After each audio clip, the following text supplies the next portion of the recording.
Hey guys, so today we're going to be working on one of the most important skills you're going to need to have in chemistry, and that is the process of unit conversion and dimensional analysis. So today let's go ahead and start with a quick discussion of what is unit conversion and dimensional analysis, and then we're going to get through a bunch of practice problems so that you're confident with this skill before you leave. Now, dimensional analysis or unit conversion is going to be important because this year we might be given problems where we're given a value, say, in centimeters and need to find the answer in meters, or given the value in kilograms and need to find grams. So centimeters to inches or years to days, these are all possible units that we start with and end with, and we need to understand how to get from one to the other. And the way we're going to do this is with a very kind of standardized setup. So let's talk about the setup. Now the setup I'm talking about is going to be this table where we have basically a top and a bottom, and it's separated vertically by vertical bars. Now each vertical bar separates a step. Top and bottom is just like a fraction where the top and bottom is the numerator and the denominator.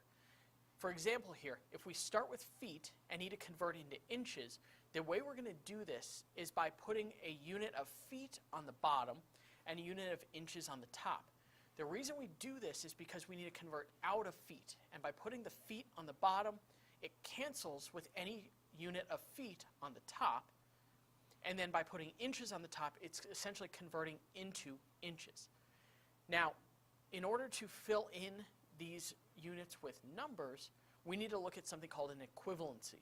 Now, an equivalency is how many inches equals how many feet. There's a very simple equivalency here, which is that 12 inches is equal to 1 foot. So what we can do is put 12 next to the inches, 1 next to the feet, and now what we have is an equivalency where we can convert from feet into inches.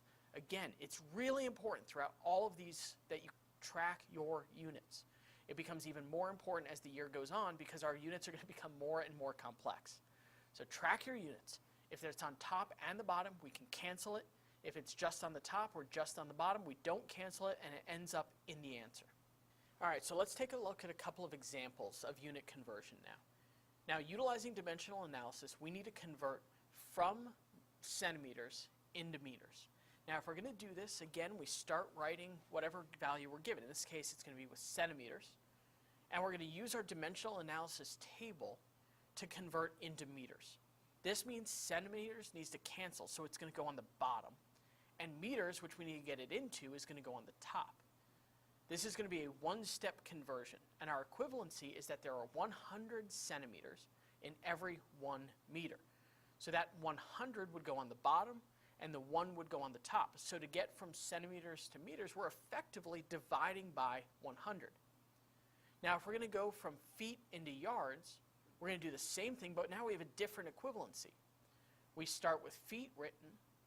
Feet need to go on the bottom because they need to cancel out, and yards need to go on the top because we're going to have to get our unit into yards. We look at the equivalency here. The equivalency is that there are 3 yards in every 1 foot. So our equivalency is 3 to 1.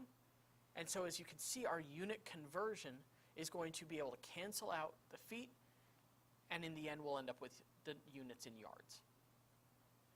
Now let's do an example which is a little bit more rigorous. We're going to now have to convert 1.5 grams into milligrams. So the way we're going to do this is we're going to start by writing what we're given, 1.5 grams. We need to cancel out grams, so we're going to put units of grams on the bottom, and we need to convert it into milligrams, so we're going to put that on the top. Now, the equivalency here is that there are 1,000 milligrams for every 1 gram. This means that we're going to put the 1,000 on the top with the unit milligrams and the 1 on the bottom with the unit grams. In terms of the math, this means we're effectively multiplying by 1,000 here, which means that 1.5 grams is equal to 1,500 milligrams. Now in the second example here, I want to convert from 200 milliliters into liters. In this case, again, we're going to write what we're given, 200 milliliters. We're going to draw our dimensional analysis table, and we can immediately see that there's an equivalency between milliliters and liters. There are 1,000 milliliters in every 1 liter. Milliliters needs to go on the bottom because we need that unit to cancel. Liters needs to go on the top because that's what we're converting into. We do our math. We multiply across the top, we divide across the bottom, and what we end up with is 0.2 with a unit of liters. So you can see milliliters has canceled, and liters is now our new unit. All right, for this, I want you guys to try it on your own. Now, here I have 45 seconds, and I need to convert it into minutes. So take a look at this, pause the video, take a couple of seconds. If you get stuck or get your answer, unpause the video, and we'll go through it together.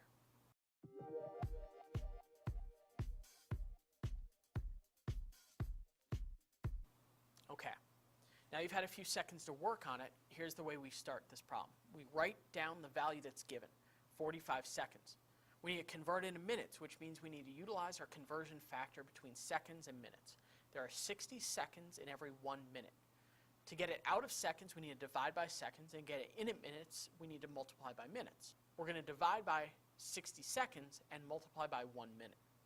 This means in the end, our answer is 0.75 minutes. Now, the next series of examples that I want to work on are some more complex examples. These are more complex because they're going to require us to go through several steps.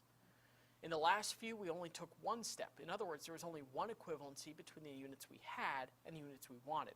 In these cases, there's not just going to be a single equivalency. We're going to have to go through a unit to get to the next. So the first example we're going to have is that we have 0.5 kilograms and we want to convert into milligrams. In other words, from kilograms to milligrams, there probably is a single equivalency, but it's just easier to first convert into grams because I know those equivalencies off the top of my head. So we know that we need to cancel out kilograms, and let's get into grams first, which means kilograms goes on the bottom and grams goes on the top. Now I know that there are 1,000 grams in every 1 kilogram, so I can put 1,000 on the top and 1 on the bottom. This is going to cancel out our kilogram unit, but it enters us into gram units. We don't want gram units, we want milligrams. So what we're going to now do is we're going to put grams on the bottom, milligrams on the top. We're going to use that equivalency now. And that equivalency is that there are 1,000 milligrams in every 1 gram. As you can see here, grams now cancels, and we end up in milligrams. We multiply across the top. Every value across the top gets multiplied. So it's 0.5 times 1,000 times 1,000. And we divide across the bottom, which is just 1. And we end up with an answer of 500,000 milligrams. In other words, for every 0.5 kilograms, there are 500,000 milligrams. Now let's do another example. So the next example we're going to look at is another multi-step conversion. In this conversion, we're going to go from 105 seconds into hours. So let's first start by writing out the number we're given, 105 seconds. Now, although there is a conversion factor between seconds and hours, let me go ahead and just go from seconds to minutes first, because that one's easier for me off the top of my head. So we put seconds on the bottom because we need to cancel out that unit, and minutes on the top because we need to enter that unit first. 60 seconds for every 1 minute is going to allow us to use an equivalency to convert into from seconds into minutes. Then we're converting from minutes into hours. That's the value that we want. So again, 60 minutes in every 1 hour. So 60 is going to go on the bottom with the unit minutes. 1 is going to go on the top with the unit hours. We're going to multiply across the top, which means 105 times 1 times 1. But then we're going to divide across the bottom, which is going to be essentially dividing by 60 and then 60 again. And this is going to lead us to the right units of hours, because every other unit cancels. And it's going to result in a numerical value of 0.0292 hours. This means that in 105 seconds, we're dealing with 0.0292 hours. Now I want you guys to try a complex type example problem on your own. So take a look at this problem. I need to convert from 2.5 miles into inches. Now I'm going to give you the equivalency that you need to utilize here. Now the equivalency here is 5,280 feet are equal to 1 mile. So I need you guys to pause the video, take a few seconds. If you get stuck or get your answer, unpause the video and we'll work through it together.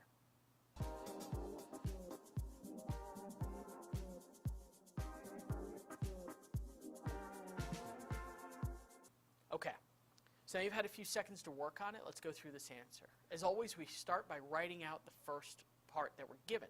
This is our 2.5 miles.